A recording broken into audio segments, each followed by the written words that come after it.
Hello friends. जैसा कि हम लोग बीच बीच में काफी सक्सेस स्टोरीज आपके साथ लेके आते हैं। और ये सक्सेस स्टोरीज हम लोग हमेशा ऐसी केसेस लाते हैं जहाँ कोई सर्जिकल कंडीशन होती है वो ठीक होती है, या थोड़ा सा इनक्योरेबल केसेस ठीक होते हैं। आज हम लोग बात करने वाले एक बहुत ही कॉमन कंडीशन जिसके लिए कि बहुत कॉमन है कि सर्जरी करवाई जाती है और कई बार करवानी पड़ती भी है, क्योंकि कई बार इंडिकेटेड होता है। बट होम्योपैथी में अच्छी बात है कि ऐसे बहुत से केसेस हैं हमने हमारी क्लिनिक पे जिनको देखा है कि वो बिना सर्जरी ठीक हुए हैं।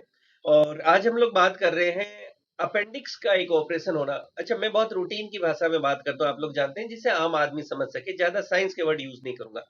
तो अपेंडिक्स का ऑपरेशन होना एक बहुत नॉर्मल कंडीशन है जिसके लिए कि बहुत ऑपरेशंस करवाए जाते हैं। वहीं दूसरी तरफ हमने देखा कि बहुत लोग ऐसे आए हैं जो आए कि सर मेरे ये इस तरह से जो हमने सोनोग्राफी कराई, हमें ये तकलीफ उठी है और हमने दिखाया तो हमें अपेंडिक्स का ऑपरेशन बताया गया है।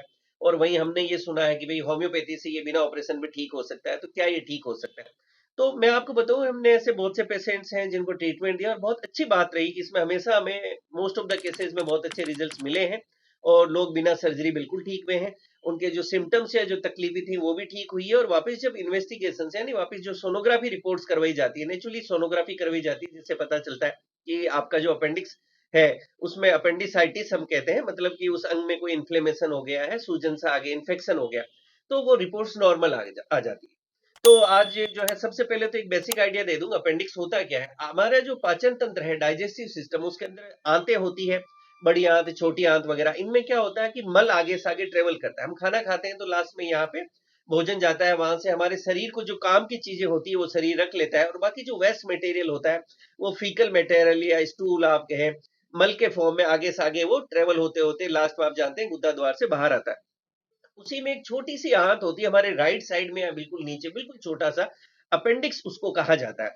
और इस अपेंडिक्स की जो छोटी सी ये आप कहें कि ये पार्ट है, इसके अंदर कोई भी तरह से ब्लॉकेज हो जाए, मतलब कई बार होता है कि वहां आपका कोई मल फंस गया, हार्ड स्टूल जो होता है वो थोड़ा फंस गया, या कोई दूसरी वहां कोई इन्फेक्शन हो गया। कई बार कोई बैक्टीरिया का इन्फेक्शन हो सकता है, कई बार कोई वायरल इन्फेक्शन होते हैं, कई बार वहां कोई दूसरा जैसे स्वेलिंग हो गई, कोई ट्यूमर वगैरह हो गया, गांठ वगैरह बन गया। इन सारी चीजों से कई बार क्या होता है, वहां ये चीजें इन्फेक्शन करने लगती है और वहां उसमें थोड़ा सूजन सी आ जाती है, इन्फ्लेमेशन और इन्फेक्शन हो जाता है, आप ऐसे कहें। तो उस कंडीशन को कहते हैं अपेंडिसाइटिस। और जब किसी को ये अपेंडिसाइटिस हो जाए तो उसके कारण उसके शरीर में कुछ सिम्टम्स या लक्षण देखने को मिलेंगे। लक्षण में क्या होगा कि आपको दर्द उठेगा, और ये दर्द अक्सर आपको नाभि के आसपास से उठ के और नीचे राइट साइड के अंदर नीचे ये दर्द आपको जाता है, जहां की आपका अपेंडिक्स होता है, बिल्कुल यहाँ राइट साइड में नीचे, तो इधर ये जाता है। इस दर्द के साथ में ये दर्द कई बार धीरे धीरे धीरे जो है सीवियरिटी भी ले लेता है। आपको नोजिया, वोमिटिंग, मतलब जी मचलाना, उल्टी, इस तरह के लक्षण आ सकते हैं। खाना खाने की नेचुरल सी बात है, आपकी इच्छा नहीं होगी, जब पेट में दर्द होगा, जी मचलाना, उल्टी होगी। आपको इसके साथ कई बार हल्का फीवर जो है यानी बुखार है वो भी आपको देखने को मिलता है। तो ये कुछ कॉमन सिम्टम्स हैं जो कि आपको अपेंडिक्स में देखने को मिलते हैं। और इन सारे सिम्टम्स के साथ जब आप अपने डॉक्टर साहब के पास जाते हैं तो वो समझ जाते हैं कि अच्छा इस तरह का पेन तो है, वो अपेंडिक्स का इन्फेक्शन जिसको हम अपेंडिसाइटिस कह रहे हैं, उस कंडीशन में देखने को मिलता है। तो आपकी एक अल्ट्रासाउंड सोनोग्राफी करवाई जाती है, और कुछ ब्लड टेस्ट, सीबीसी वगैरह, ये सर और इस तरह की टेस्ट भी करवाए जा सकते हैं कि इन्फेक्शन की क्या सीवियरिटी कैसा है। और इसके बाद में ट्रीटमेंट की बात करें तो रूटीन के अंदर ऐसे के अंदर जो है मोस्ट ऑफ द केसेस में सर्जरी रिकमेंड की जाती है, और कई बार जैसा मैं कह रहा हूँ करवानी भी पड़ती है और करवानी भी चाहिए। लेकिन वहीं दूसरी तरफ बहुत से ऐसे केसेस हैं जिनको सर्जरी की जो है ज्यादा जरूरत नहीं होती और होम्योपैथी से ठीक हो जाते हैं।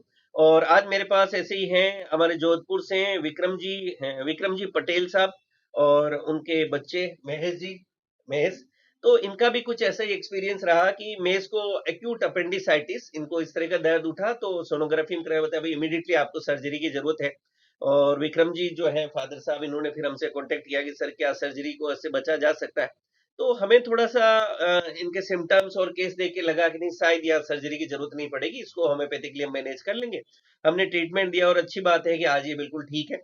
आगे का एक्सपीरियंस हम लोग जो है विक्रम जी से ही सुनते हैं, जो मैं इसके फादर हैं। विक्रम जी, आपका कैसा अनुभव रहा, उसको एग्जैक्टली आप अपने एक्सपीरियंस। अच्छा, अच्छी बात यह है, मैं विक्रम जी को रोक रहा हूँ कि जो होता है ऐसे बहुत लोग ठीक होते हैं, लेकिन कुछ लोग होते हैं जो आगे आके कि चलिए अगर मुझे फायदा हुआ, मेरा बच्चा एक सर्जरी से बचा और नॉर्मल वे में ठीक हो गया 2-4 दिन के अंदर, तो क्यों नहीं मैं भी इस एक्सपीरियंस को ज्यादा से ज्यादा शेयर करूं कि बाकी इस तरह से भी अगर किसी का फायदा हो सके, सर्जरी से बच सके।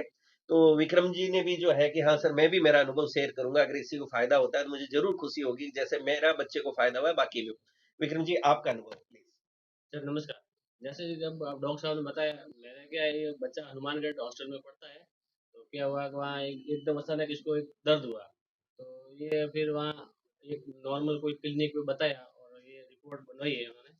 तो इनमें ये मतलब इनके कहने का मतलब है कि ये सोनोग्राफी है। मैं यहाँ पर इसको तो नहीं दिखा पाऊंगा क्योंकि ऊपर नेचुरली होता है सब कुछ। ठीक लेकिन बाद में जो है हमारा यूट्यूब चैनल है, वहां पे तो इसकी रिपोर्ट्स हम लोग जी। शेयर कर लेंगे, तो सोनोग्राफी की।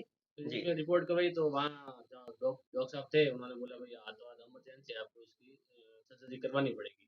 तो फिर क्या हुआ, मैं देखा सर का वीडियो। तो मुझे लगा कि भाई इमरजेंसी तो नहीं है, एक बार ट्राई कर लेते हैं अपन भाई कि अगर ऑपरेशन से बच सके अपन। तो फिर मैं यहाँ आया जोधपुर, तो साहब को बताया तो इन्होंने 2-3 दिन की मुझे दवाई दी तो मुझे कुछ फर्क नज़र आए। वापस रिपोर्ट दी तो एकदम नॉर्मल हो गए। इतना कुछ वो खास नहीं है अभी, ठीक है, कंडीशन अच्छी है और मेरे हिसाब से अब बढ़िया है। अभी हमने वापस सोनोग्राफी भी करा ली और सिम्टोमेटिकली बिल्कुल ठीक है। जब आए थे तो इंजेक्शंस वगैरह पे थे, ड्रिप्स चल रहा था, जो आईवी फ्लूइड्स वगैरह है।